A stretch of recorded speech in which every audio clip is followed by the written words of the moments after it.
2 Samuel 14. Now Joab the son of Zeruiah perceived that the king's heart was toward Absalom.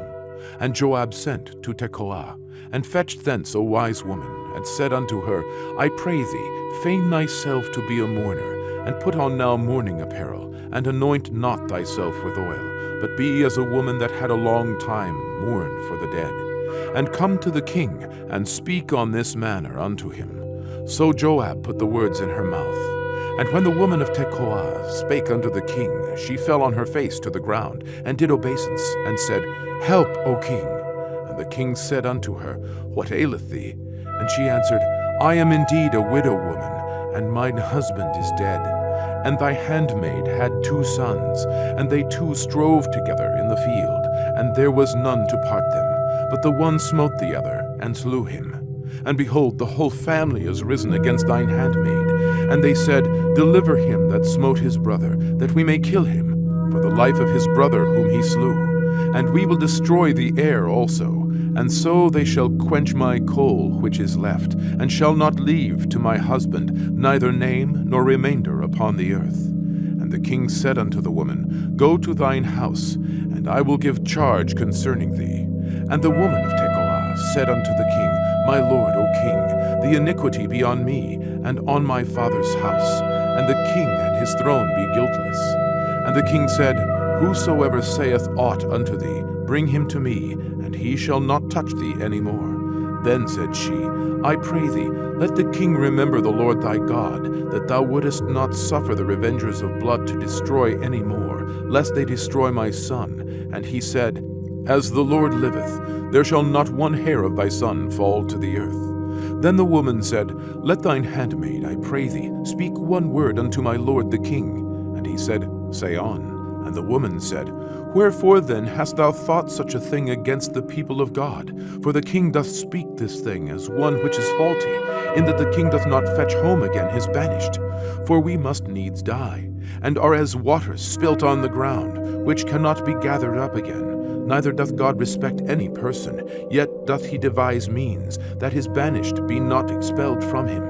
Now therefore that I am come to speak of this thing unto the Lord my king, it is because the people have made me afraid. And thy handmaid said, I will now speak unto the king. It may be that the king will perform the request of his handmaid. For the king will hear, to deliver his handmaid out of the hand of the man that would destroy me and my son together out of the inheritance of God. Then thine handmaid said, The word of my lord the king shall now be comfortable. For as an angel of God, so is my lord the king to discern good and bad. Therefore the Lord thy God will be with thee. Then the king answered and said unto the woman, Hide not from me, I pray thee, the thing that I shall ask thee. And the woman said, Let my lord the king now speak. And the king said, Is not the hand of Joab with thee in all this? And the woman answered and said, As thy soul liveth, my lord the king, none can turn to the right hand or to the left from aught that my lord the king hath spoken. For thy servant Joab, he bade me, and he put all these words in the mouth of thine handmaid. To fetch about this form of speech hath thy servant Joab done this thing.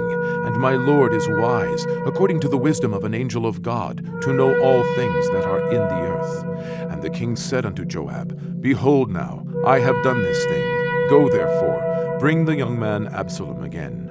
And Joab fell to the ground on his face, and bowed himself, and thanked the king. And Joab said, Today thy servant knoweth that I have found grace in thy sight, my lord, O king, in that the king hath fulfilled the request of his servant. So Joab rose, and went to Geshur, and brought Absalom to Jerusalem. And the king said, Let him turn to his own house, and let him not see my face. So Absalom returned to his own house, and saw not the king's face. But in all Israel there was none to be so much praised as Absalom for his beauty. From the sole of his foot even to the crown of his head there was no blemish in him. And when he polled his head, for it was at every year's end that he polled it, because the hair was heavy on him, therefore he polled it, he weighed the hair of his head at 200 shekels after the king's weight. And unto Absalom there were born 3 sons and 1 daughter, whose name was Tamar. She was a woman of a fair countenance. So Absalom dwelt 2 full years in Jerusalem, and saw not the king's face. Therefore Absalom sent for Joab to have him sent to the king, but he would not come to him. And when he sent again the second time, he would not come. Therefore he said unto his servants, See, Joab's field is near mine, and he hath barley there. Go and set it on fire. And Absalom's servants set the field on fire. Then Joab arose and came to Absalom unto his house, and said unto him, Wherefore have thy servants set my field on fire? And Absalom answered Joab, Behold, I sent unto thee, saying, Come hither, that I may send thee to the king, to say, Wherefore am I come from Geshur? It had been good for me to have been there still. Now therefore let me see the king's face, and if there be any iniquity in me, let him kill me. So Joab came to the king and told him, and when he had called for Absalom, he came to the king, and bowed himself on his face to the ground before the king, and the king kissed Absalom.